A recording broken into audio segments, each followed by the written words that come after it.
కాకినాడ లచ్చిరాజువారి వీధిలో వేంచేసి ఉన్న శ్రీ రాఘవేంద్ర స్వామివారి బృందావన్ సేవా సమితి ట్రస్ట్ ఆధ్వర్యంలో 46వ వార్షికోత్సవాలు ఘనంగా ప్రారంభమయ్యాయి. ఈ నెల 2, 3, 4 తేదీల్లో 3 రోజుల పాటు నిర్వహించనున్న వార్షికోత్సవ వేడుకలో శుక్రవారం శ్రీ రాఘవేంద్ర స్వామివారి బృందావనంలో అశ్లేష బలి పూజ కార్యక్రమం ఘనంగా నిర్వహించారు. తొలుత శ్రీ రాఘవేంద్ర స్వామికి పంచామృత అభిషేకాలు, విశేష పూజలు శాస్త్రోక్తంగా జరిపించారు. ఉడుపి నుండి వచ్చిన పురోహితులు అశ్లేష బలి పూజను శాస్త్రోక్తంగా జరిపించారు. పెద్ద సంఖ్యలో తరలివచ్చిన భక్తులు స్వామివారిని దర్శించుకుని పూజలు చేశారు. ఈ సందర్భంగా శ్రీ రాఘవేంద్ర స్వామివారి బృందావనం ట్రెజరర్ వై వెంకటేష్ మాట్లాడుతూ ఈ నెల 2, 3, 4 తేదీల్లో స్వామివారి వార్షికోత్సవాలను పురస్కరించుకుని పలు కార్యక్రమాలు నిర్వహిస్తున్నట్లు వెల్లడించారు. కార్యక్రమంలో పెద్ద సంఖ్యలో భక్తులు, మహిళలు పాల్గొన్నారు.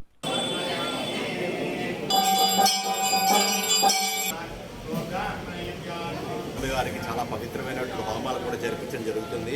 దానిలో సందర్భంగా ముందుగా ఈ రోజున శుక్రవారం రోజున ప్రత్యేకంగా ఆశ్లేష బలి పూజ అని చెప్పి నాగ సంస్కారం ఆ పూజ సంబంధించినవన్నీ చేయడం జరుగుతుంది. ఈ ఆశ్లేష బలి కంటే మనకి సర్పదోష నివారణ కొరకు, అలాగే మన జాతకరీత్యా ఏమైనా దోషాలు ఉన్నట్టయితే ఈ ఆశ్లేష బలి సందర్భంగా అది నివారించుకోవచ్చు అనేది శాస్త్రాలు చెప్తుంది. కాబట్టి ఇది చేసుకోవాలంటే కర్ణాటక రాష్ట్రంలో సుబ్రహ్మణ్య స్వామి అక్కడ దేవస్థానానికి అక్కడికి వెళ్ళాలి.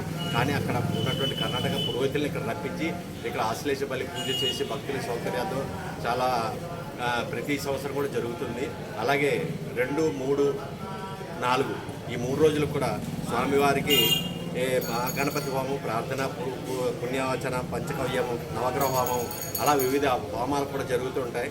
అలాగే 4వ తారీఖు, 3వ తారీఖుని కూడా ఇదే కార్యక్రమంలో పంచామృత అభిషేకము, తర్వాత ప్రధాన హోమము, గోమూల్య దానము, బ్రహ్మకలశాభిషేకం కూడా జరుగుతుంది.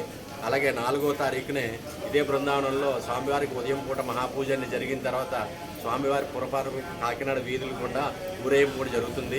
కావున మా ట్రస్ట్ తరఫున ఇక్కడికి వచ్చేటువంటి భక్తులందరికీ కూడా ఈ స్వామివారి 3 రోజులు కార్యక్రమాల్లో పాల్గొని స్వామివారి తీర్థప్రసాద్ స్వీకరించవలసిందిగా మా ట్రస్ట్ తరఫున కోరుకుంటున్నాను.